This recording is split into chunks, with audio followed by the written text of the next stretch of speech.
aí, galera da internet, professor Davidson de volta para a gente continuar aquela revisão total.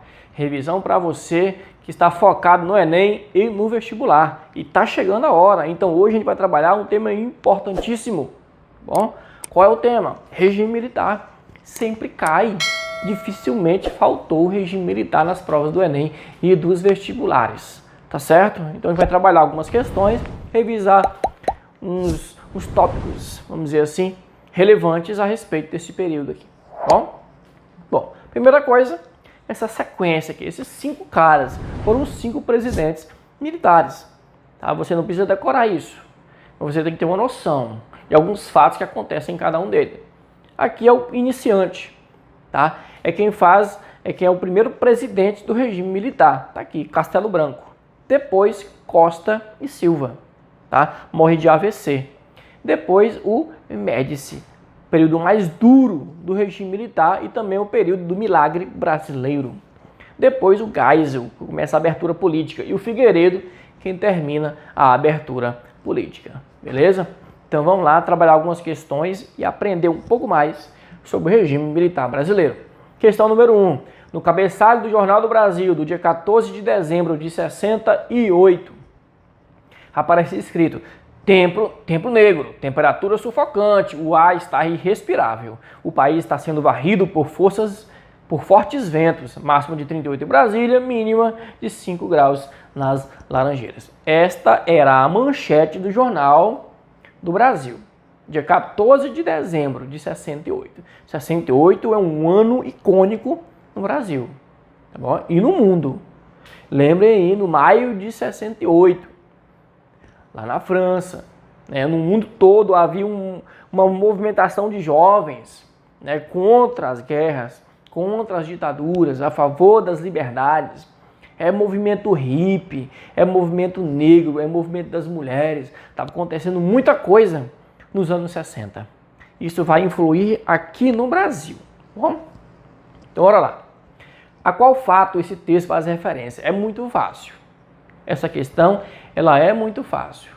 A aprovação do ato institucional número 5, que limitou drasticamente a liberdade de expressão e instituiu medidas que ampliaram a repressão aos opositores do governo militar. Você já ouviu falar, se você é estudante, certamente já ouviu falar do ato institucional número 5. Foi o ato mais duro, fechou o Congresso Nacional, suspendeu liberdades individuais e coletivas, tá? Endureceu a repressão, fortaleceu a censura, acabou com o habeas corpus político, tá? Ou seja, várias medidas duras. E se a gente tem que dizer assim, que no período do regime militar brasileiro houve um período de ditadura, foi o período do AI-5, que vai durar 10 anos, de 1968 até 1978, tá? Então, aparentemente, esta é a correta. Vamos ver as outras. Aprovação do ato institucional número 2. O ato institucional número 2 foi em 1965. Então, corta. Nada a ver isso aqui nesse contexto. Nós estamos em 68. Tá bom? Letra C. Aprovação da Lei da Censura Federativa, ato institucional número 1. Não, gente. Número 1 foi lá em 64, no início do governo militar. D. Aprovação do bipartidarismo por meio do ato institucional número 1, lá no comecinho da ditadura. Aprovação dos atos institucionais que tiveram grande apoio das classes políticas do país, ampliando várias garantias individuais e coletivas. Não, retiraram várias garantias individuais e coletivas. Tá bom? Então a correta aqui, letra A. Beleza? Ato institucional número 5. Nunca se esqueça deste ato.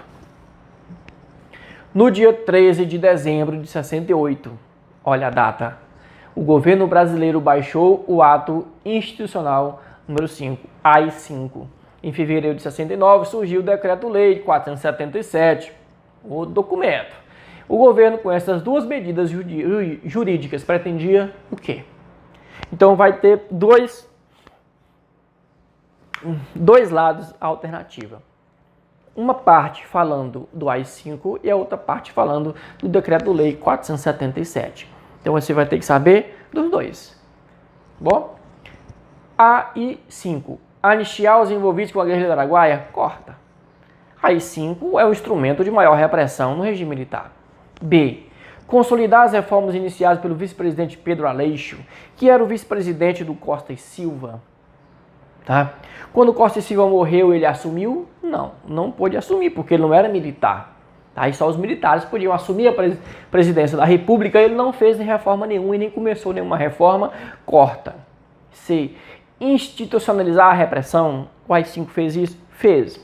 Suspendendo as garantias constitucionais e individuais. Fez isso? Fez. Agora, isso é o AI-5. E agora, o Decreto-Lei 477. Olha só que interessante. Afastar das universidades brasileiras os elementos considerados subversivos. Eita, agora nós chegamos na resposta correta. Porque a outra, a letra D, isolar os generais que defendiam um endurecimento do regime militar, de jeito nenhum. O AI-5 que queria mesmo era endurecer o regime militar, tá bom? Então, a correta aqui é a letra C de cavalo, tá bom? Vamos lá para a próxima questão. Leia atentamente o texto abaixo.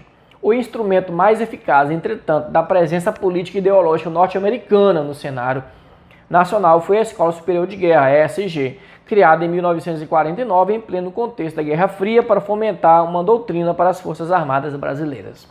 Tá? Então, estávamos no período da Guerra Fria, o Brasil era alinhado aos Estados Unidos e por isso tinha que seguir a cartilha americana. Né? Tinha que pegar empréstimos, tinha que abrir a economia, né? Abrir para o capital estrangeiro. Então, tínhamos que estar ligados a eles. E justamente nós tínhamos muitas facilidades em relação aos Estados Unidos, porque os Estados Unidos queriam nos manter como sua área de influência. Não queria perder o Brasil, por exemplo, para a União Soviética. Certo? Então, bora lá. Questão. Foram elementos presentes na ideologia da ESG, Escola Superior de Guerra, no período da vigência da ditadura militar no Brasil, de 64 até 85. Exceto. Nós vamos procurar a alternativa incorreta. Tá? O que não tem a ver com a ESG. Reforça a doutrina de segurança interna com a criação do SNI, Sistema Nacional de Inteligência. Correto. Bom? Criação da Lei de Segurança Nacional utilizada contra os opositores do regime. Corretíssimo. Defesa da estrita aliança do Estado com o capital privado estrangeiro. Correto. Fortalecimento do mercado interno através de uma política de distribuição de renda. O que a ESG, uma escola superior de guerra, o que tem a ver com distribuição de renda? Tá bom? A questão está perguntando qual é a incorreta. Aquela que não tem nada a ver com a ESG. Então é muito claro, é muito fácil você marcar a letra D. Fortalecimento do mercado interno com distribuição de renda. Isso nem teve no regime militar, distribuição de renda. Houve uma maior concentração de renda. Isso sim. Beleza? Então a correta aqui, letra D de Davidson. Questão número 4. Lei da Anistia, 1979, o ano em que eu nasci. Tá bom? 14 de setembro de 79. Artigo número 1. É concedida a anistia a todos quantos, no período compreendido entre 2 de setembro de 61 e 15 de agosto de 79, cometeram crimes políticos ou conexos com estes, crimes eleitorais, aos que tiveram seus direitos políticos suspensos e aos servidores da administração direta e indireta, de fundações vinculadas ao poder público, aos servidores dos poderes legislativo e judiciário, aos militares e aos dirigentes e representantes sindicais punidos com fundamento em atos institucionais e complementares. Excetuam-se, aqui no parágrafo 2º, excetuam-se dos benefícios da lei da anistia os que foram condenados pela prática de crimes de terrorismo, assalto, sequestro e atentado pessoal. Ou seja, aqueles grupos formados durante o regime militar, né, como um MR8, por exemplo, que sequestravam embaixadores para pressionar o governo militar a libertar os presos políticos comunistas, tá? Esses e vários outros não tiveram a atenção ou a cobertura da lei da anistia, tá bom? Porque eles estão aqui na parte de exceção, ó, excetuam-se. Então, bora lá. A lei da anistia foi promulgada pelo governo federal em 79, após uma campanha nacional que aglutinou diversos grupos sociais e instituições da sociedade civil organizada em torno da bandeira da anistia ampla, geral e restrita. Anistia para todos. Tá? É isso que a sociedade estava pedindo. No entanto, a interpretação dos trechos da lei, reproduzidos acima em consonância com o entendimento do judiciário, evidencia que a anistia foi restrita e não irrestrita. Entre outros motivos, por quê? Revelou os crimes dos membros da linha dura? Nada a ver. Perdoou, né? B. Acobertou os grupos de extermínio formados durante a ditadura? Não. Nós vimos lá atrás. Os grupos terroristas, de assaltos, de extermínio, de torturadores, não foram acobertados pela lei da anistia. C. Perdoou aos torturadores, mas excluiu alguns guerrilheiros torturados e condenados por assaltar bancos? Também não. E letra D. Absolveu os agentes da repressão condenados por terrorismo de Estado? Sim. Mas descartou a concessão de anistia às terroristas de esquerda? Sim. Tá? Os terroristas militares, aqueles que praticaram a tortura, o assassinato, tá? Foram perdoados pela lei da anistia. Mas aqueles que não eram militares, eram comunistas, esses não foram perdoados. Tá ok? Então a resposta aqui, letra D de Davidson. Questão número 5, falando sobre a direta já, finalzinho do regime militar, 1984, 1985, gente. Olha aqui o militar falando, olha aí como aumenta, parece uma bola de neve. Não te preocupa não, rapaz, o Brasil não tem neve. Né? Ou seja, isso aqui era o povo, gente. Milhões de pessoas pelas ruas, cobrando a aprovação da emenda Dante de Oliveira. Esse deputado, Dante de Oliveira, entrou com um projeto no Congresso Nacional para a volta do voto direto para presidente da República. Só que foi reprovado.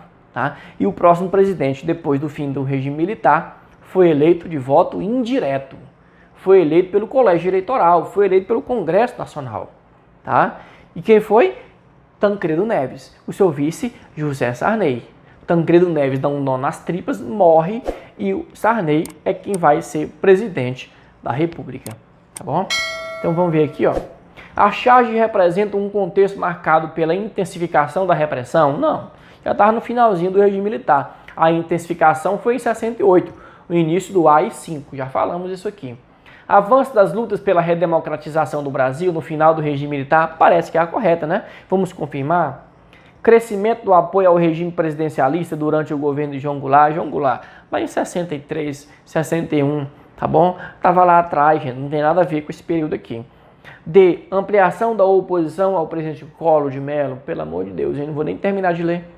Fernando Collor de Mello vai ser eleito em 89, vai assumir em 1990, vencendo, né, o Lula no segundo turno das eleições. E vai ser impeachmentado em 1992. Tá certo? Não tem nada a ver com Fernando Collor de Mello. É correta aqui mesmo.